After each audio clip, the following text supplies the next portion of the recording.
Hello, everyone. Shawna Suckow here, and I am honored to be joined by the esteemed, fabulous Warwick Merry, CSP from Down Under. He's in Melbourne, Australia, coming all the way to me here in sunny, Minnesota today. Welcome, Warwick.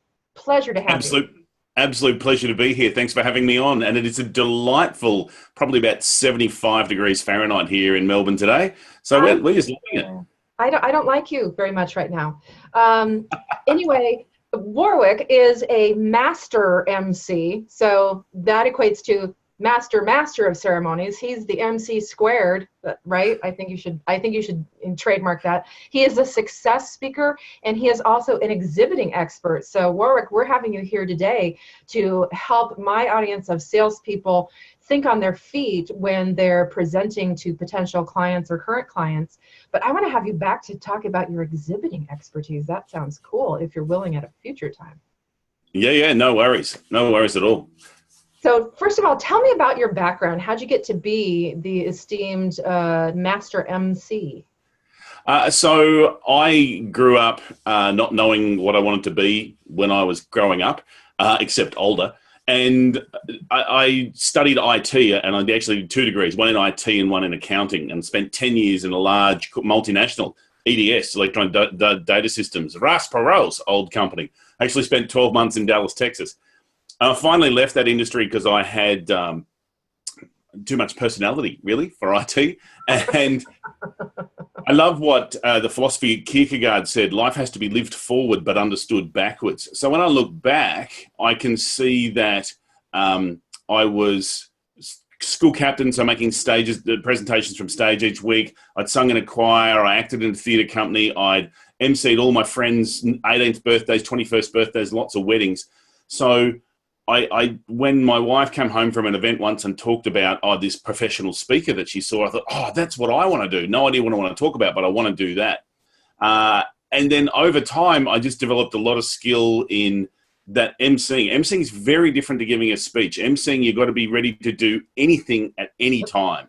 Mm-hmm. And it's a skill set that I really love. I've studied a lot of improv. I've done stand-up comedy. I've done a whole lot of things where all the planning in the world you can just throw out the window at a moment's notice because you have to go with what's going on. And I find that is so applicable in the sales situation because you can have this amazing pitch prepared and then the CEO gets in and says one statement and you're like, oh my God, what I've got prepared is not going to hit what they want. And then you're on your feet and you got to go. Or they cut your time in half or they double your time and, how do you do that? So let's talk about, what can a salesperson do? They're in an office in front of maybe a small group who's considering buying from them and things change. What are some tips that you have to share? Yeah.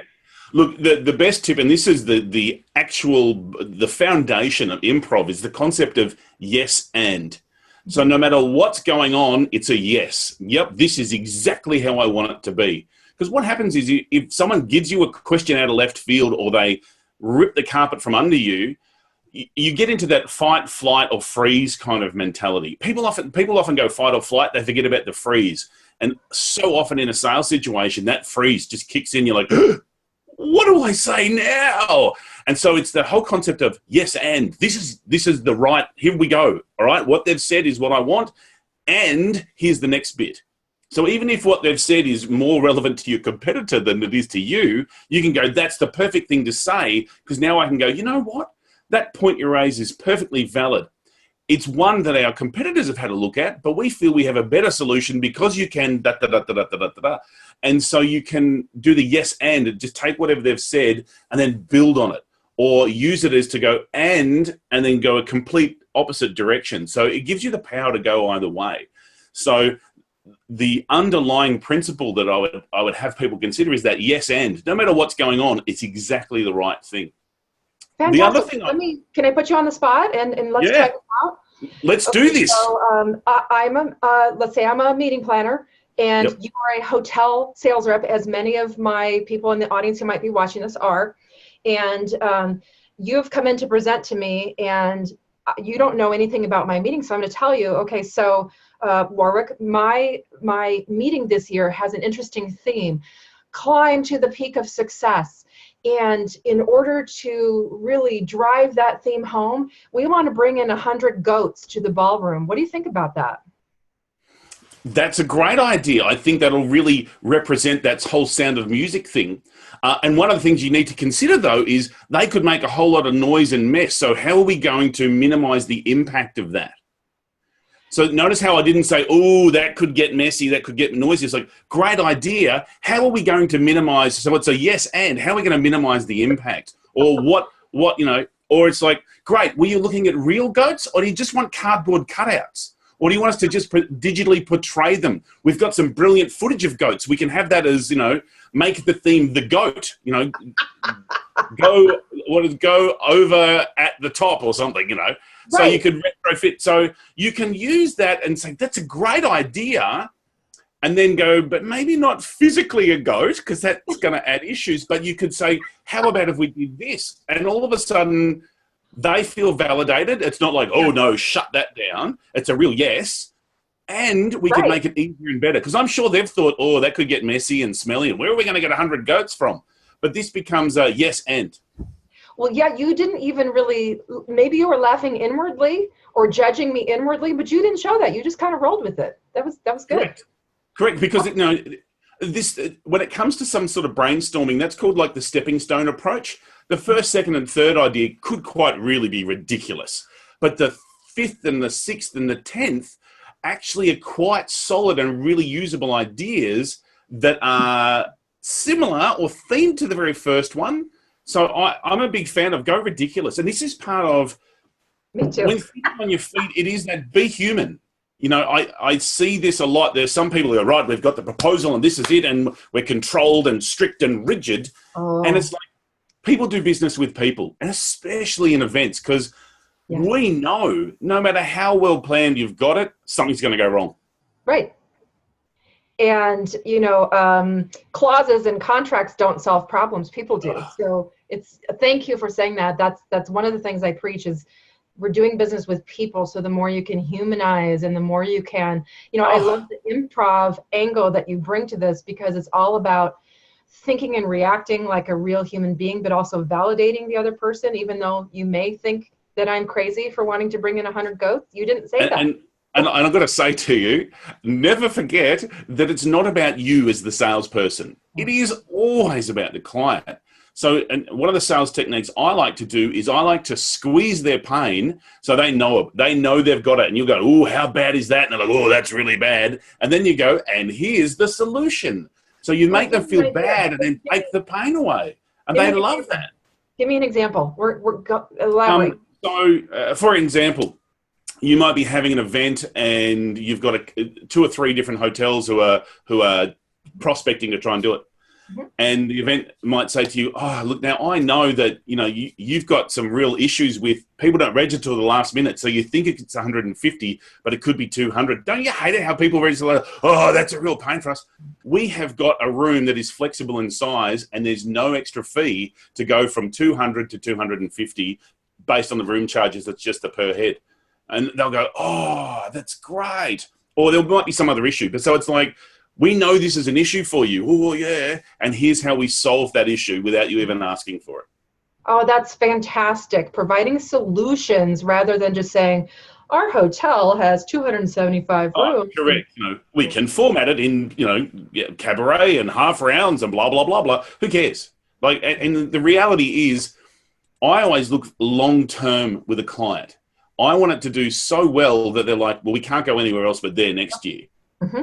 And it's like, if I do really well and I be human and I start from the very beginning and saying, we do long-term deals. We've got lots of clients. And as an MC, it's what I do. I've had clients for 10 years and I just keep going back. And it's now to the point where there was one year, one of my clients, there was a hiccup. I couldn't do it. I had messages from the delegates going, where are you? And the pressure was so great on the organizer, they had to have me back the following year. I'm now known as like the host of that event, regardless of who's running it. Because you solve their problems. You anticipate their problems, you solve them beautifully. And that's one of the things I talk about when I talk about spades. The second S in spades is about solutions. How are you going to solve their real problems? Not what you think are their problems. How do you really understand what their problems, what their challenges are, and how do you get ahead of that and offer real solutions. And thinking on your feet, what's another example that you can give me? One more thing that we can leave with our audience here of how they can think on their feet and kind of pivot at a moment's notice when they need to. Yes, certainly. Frequently what will happen is you'll be giving a presentation and a question will come out at you and you're like, oh man, I've got no idea. Politicians do this all the time. You said they need a bit of time to think. And so they'll say a filler statement like, that's a really good question. It gives you about 3 seconds to just think a bit more. It's a really known tactic though, so it's not one I'm a fan of. What I like to do better is to go back with a question and go, wow, that's a really interesting situation. Can you just elaborate on that a bit? Can you tell me a little bit more? Can you give me more detail? You want to drill down a bit because frequently what will happen is they'll state something, but the real problem's here. And you've got to drill down to get it. So it's about asking that question to find out what's the true issue that they want faced. And it's up to you to show I'm on your side. And the language I use is always we, when we are having our event and we are approaching it. So I'm part of their team in my language before I even go, oh, we can do this for you. It's like, it's our event. How do we make our event a success? And how will we measure how successful we are going to be? So that is fantastic advice about getting to the real problem. So can we just do a real quick exercise again with the goats? I don't know why. Maybe it was my goat cheese on my salad that I had the other day. I'm stuck on goats. So, okay. So you want to get to why I want a bigger ballroom. So Warwick, I don't know if that ballroom is going to be big enough for me. Okay. Well, what's your concern? Why do you think there's going to be a restriction? What kind of events, what kind of elements of your event are we going to be having?